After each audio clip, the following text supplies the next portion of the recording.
مهمه عندي ان انا اقولها.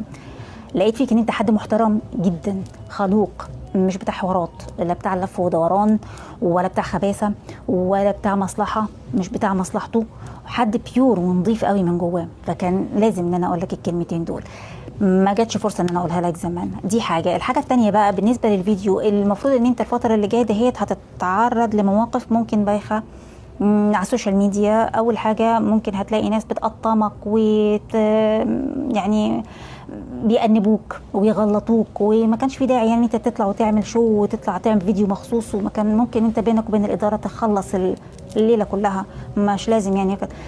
الخير عموما في السر وفي العلن. السر عارفينه، في العلن لما اي حد يعمل زي اللي انت عملته او ياخد موقف زي ما انت عملت هتاخد اجره.